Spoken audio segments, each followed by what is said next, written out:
Bonsoir, nous sommes aujourd'hui lundi 16 décembre 2013, c'est l'anniversaire de mon frère Arnaud, donc une pensée comme ce matin pour lui, voilà, j'espère vraiment que bon, la journée aura été bonne, voilà, je sais pas s'il a posé une journée ou pas, enfin bref, passons. En tout cas, là, je viens et j'ai peu de temps, j'avance dans la lecture de la Bible, dans le premier livre de l'Ancien Testament, la Genèse, j'en suis au chapitre 39. Ainsi donc, chapitre 39. On fit descendre Joseph en Égypte, et Potiphar, officier de Pharaon, chef des gardes égyptiens, l'attacha.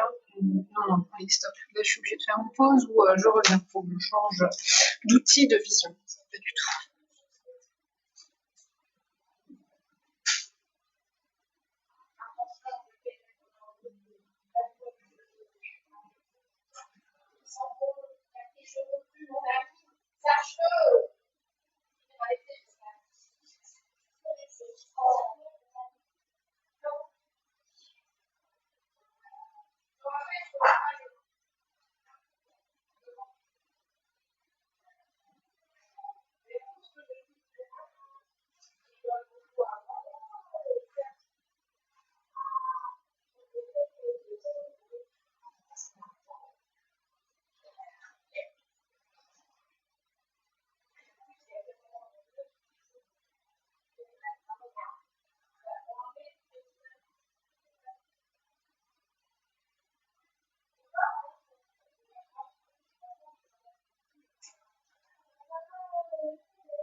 Ok, il est fort dommageable qu'on ne puisse pas faire pause, en tout cas avec ce type d'outil. Bien, je reprends. Normalement, ça devrait être mieux là. On fit descendre Joseph en Égypte, et Potiphar, officier de Pharaon, chef des gardes égyptiens, l'acheta des Ismaélites, qu'il y avait fait descendre. L'Éternel fut avec lui, et la prospérité l'accompagna. Il habitait dans la maison de son maître, l'Égyptien. Son maître vit que l'Éternel était avec lui, et que l'Éternel faisait prospérer entre ses mains tout ce qu'il entreprenait. Joseph trouva grâce aux yeux de son maître, qui l'employa à son service, l'établit sur sa maison et lui confia tout ce qu'il possédait. Dès que Potiphar l'eut établi sur sa maison et sur tout ce qu'il possédait, l'Éternel bénit la maison de l'Égyptien à cause de Joseph. Et la bénédiction de l'Éternel fut sur tout ce qui lui appartenait, soit à la maison, soit au champ. Il abandonna aux mains de Joseph tout ce qui lui appartenait, et il n'avait avec lui d'autre soin que celui de prendre sa nourriture. Or Joseph était beau de taille et beau de figure.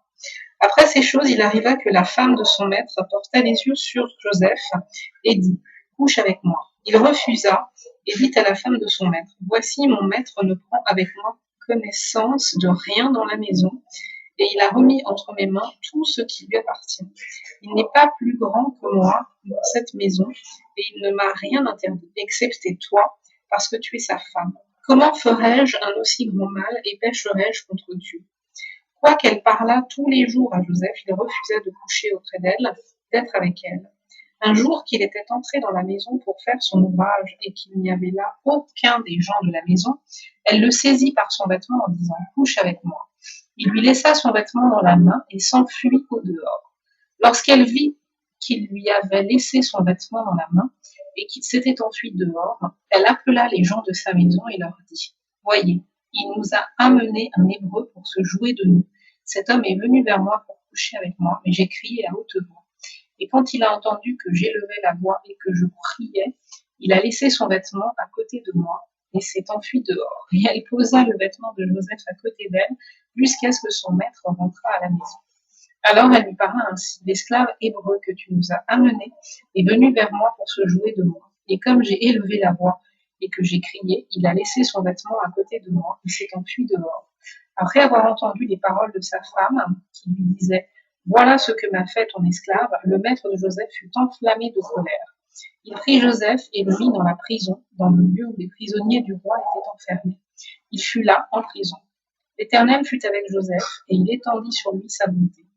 Il le mit en faveur aux yeux du chef de la prison. Et le chef de la prison plaça sous sa surveillance tous les prisonniers qui étaient dans la prison. Et rien ne s'y faisait que par lui. Le chef de la prison ne prenait aucune connaissance de ce que Joseph avait en main, parce que l'Éternel était avec lui. Et l'Éternel donnait de la réussite à ce qu'il faisait. Ok, donc ça c'était le chapitre 39. Mais je pense que je vais m'arrêter là parce que c'est une question de temps. J'avancerai plus rapidement pendant les vacances scolaires, je pense, quand mon fils passera un temps avec son papa, voilà, et que je pourrai user de mon temps, voilà, un petit peu plus en direction de choses qui prennent du temps par ailleurs. Voilà, mais bon, il y aura aussi d'autres choses à faire, mais on aura quand même plus de temps pour ça.